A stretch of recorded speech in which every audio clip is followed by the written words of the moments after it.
کراچی کے مستقبل پہ اب سوال اٹھنے لگا ہے، اور ہماری پریشانی یہ کہ کراچی کا مستقبل پاکستان کے مستقبل کا تعین کرے گا۔ تو آج سوال کراچی کا نہیں، پاکستان کا ہے، جس پہ بات چیت کی جانی چاہیے۔ کراچی نے 77 سال سے پاکستان کی ذمہ داری لی بھی ہے، اور اب یہ وقت ہے کہ پاکستان کراچی کی بھی ذمہ داری لے۔ اب یہ وفاق کی ذمہ داری ہے۔ ابھی یہ بات ہو رہی تھی کہ کس نے کتنی غلطی کی، اس کے لیے کوئی زیادہ پریشان کن اعداد و شمار نہیں ہے۔ گزشتہ 17 سال میں اس صوبے پہ مسلسل ایک ہی سیاسی جماعت کی حکومت ہے۔ یہ صوبہ جو کثیر اللسانی تھا، حکمرانی کے اعتبار سے یک لسانی ہے۔ تو ہم کراچی کے تمام مسائل پر اور مسئلے کیا ہیں، ان کی ترجیحات کیا ہیں، اس کا تعین کرنے کے لیے ہم یہاں آج موجود ہیں۔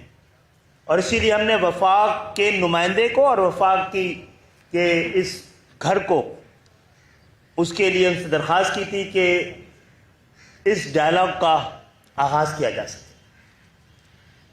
یہ تعین بھی ہم کر لیں گے الگ سے، وفاق کے نمائندے کے سامنے نہیں، جہاں پر ہم سیاسی آزادی کے ساتھ بات کر سکیں کہ اس شہر میں اس حال تک پہنچانے میں کس کا کتنا ہاتھ ہے۔ اس میں اگر دل کھلے ہو، آنکھیں کھلی ہو، ذہن کھلی ہو، تو جواب مکمل طور پر بڑا آسان ہے۔ آپ سب کے اس لیے بلایا ہے، ہمارے دینی شہر کو بلایا ہے، تاجر برادری کو بلایا ہے، جو کہ سب سے زیادہ جس نے بھگتا ہے، جن کے ٹیکس سے یہ پاکستان چل رہا ہے، جو سندھ کے بجٹ کا 97% دیتے ہیں، ان کو وہ اپنے لیے انفراسٹرکچر کا الگ ٹیکس دیتے ہیں۔ اس کے باوجود جو کراچی کا حال ہے، یہ کراچی کی نالائکی تو نہیں ہو سکتی تھی۔ جو شہر ٹیکس دے رہا ہے، نہیں لگ رہا ہے تو حکمرانوں کا۔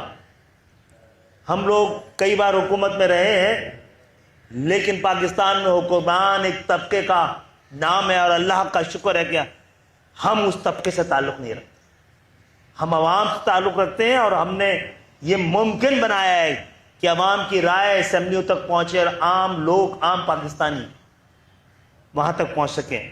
آپ سب کی آمد کا شکریہ، اور یہ پروگرام میں ہم سب کوشش کریں گے کہ بڑی ایمانداری کے ساتھ سوال بھی اٹھے، جواب بھی ملے، مسئلہ بھی پتہ ہو، اور اس کا حل ہم نے حاصل کرنے کے لیے آپ سب کو یہاں مدعو کیا ہے۔ میں گورنر سندھ کا بہت مشکور ہوں کہ انہوں نے موقع دیا ہے کہ ہم بھی اپنے اعداد و شمار وفاق کے ایک گھر میں، صدارتی محل میں نہیں تو گورنر ہاؤس میں ہی صحیح، ہمیں موقع مل رہا ہے۔ بہت بہت شکریہ۔